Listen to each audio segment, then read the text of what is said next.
This video is focusing on our two smaller fields of view, the 8x5 and the endo size 4x4. The field of view is calculated by the diameter by the height. For example, our smallest field of view is 4x4, so that is 4 centimeters in height by 4 centimeters in diameter.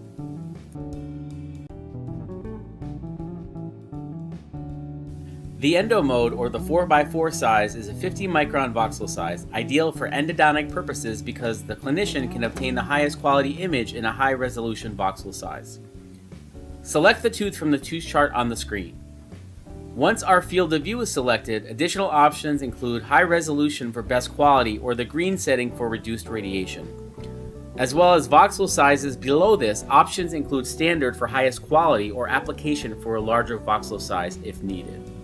On the endo mode, the voxel size for standard and application are set to 0.05 voxel size for best quality. Also notice the message information area on the bottom left of the screen, always displaying the status or the next steps to take in the process.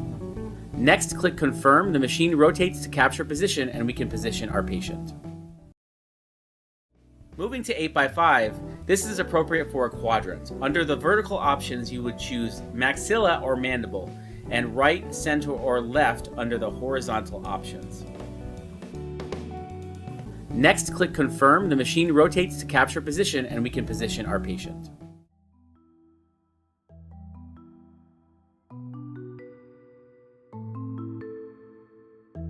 We're now going to position our patient for a 4x4 field of view on the GreenX platform. Go ahead and bring my patient into the device. Go ahead and stand up straight and tall.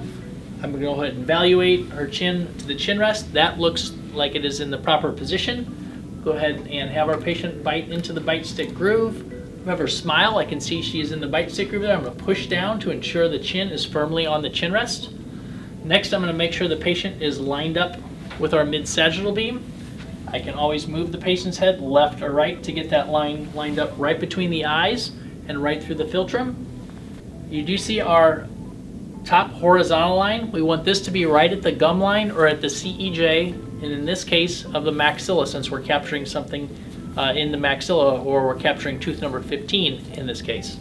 If you are capturing something in the mandible, you'll want that line to be at the gum line of the mandible. So in this example, we're going to get our red horizontal line right at the CEJ of the maxilla.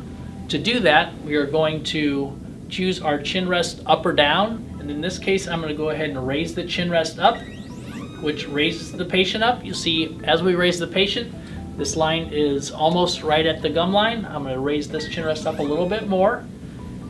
And we see that the patient has raised up, so I want to lower the machine down by the column down, which is going to flatten out their occlusion.